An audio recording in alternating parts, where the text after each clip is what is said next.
Luto natin ngayon yung paksiw na pata. Ito, yung binili kong pata is yung puro laman siya.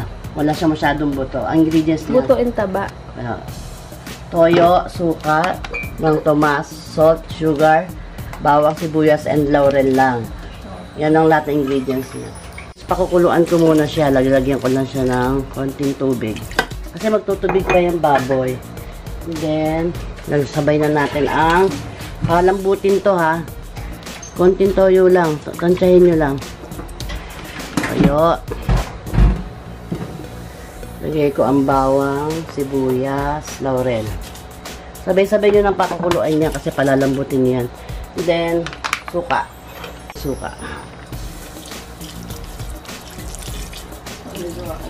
Yan. Kunti ba yun? Hindi, ganyan. Ganyan ang tubig niya. Kailangan level lang doon sa baboy. Magtutubig pa yan. Okay na. Yan, napakuluan ko siya ng 10 minutes. 10 minutes lang kasi ito, pakukuluan ko pa siya uli.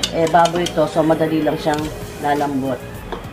Nilipat ko siya sa kaldero kasi kailangan ko siyang patuyuin pa dito konti. 10 minutes ko lang siya pinakuluan kasi kailangan ko pa siyang pakuluan habang nagsusoso. Lalambot pa siya. Sinalin ko lang siya. Yan, sasalang ko siya uli. Kailangan pang pakuluan yan. Lalagyan ko na siya ng lasa.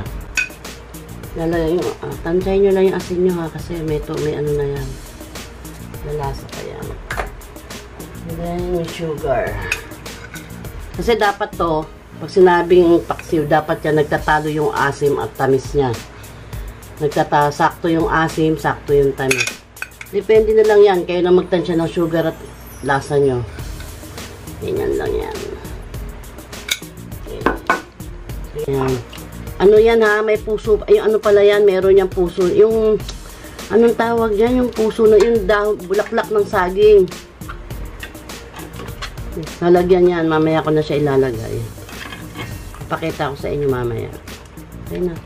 Yan. Lalagyan, bukod doon sa daon paminta, lalagyan ko pa siya ng pepper ulit. Mas masarap, mas maraming pepper siya. Promise. Okay na. Whatever. Whatever. Totoo whatever. Yan, okay na. Sabi ko, saging, bulaklak ng saging pala, hindi iba yung puso, bulaklak. Yan. Ilan? Apat na ano. Kasi yan ang nagpapalapot. Isa lang lalagay ko kasi malasa na yan. Isa lang, pwede na. Wala. Halo na uli. Okay na. Diba mas marami, mas masarap? Hindi, malasa na siya.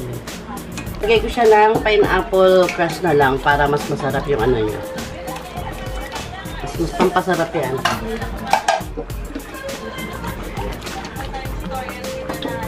So, ayan na guys, yung finished product niya. Lagyan ko siya ng pineapple tidbits. Mas masarap daw. Mas masarap siya.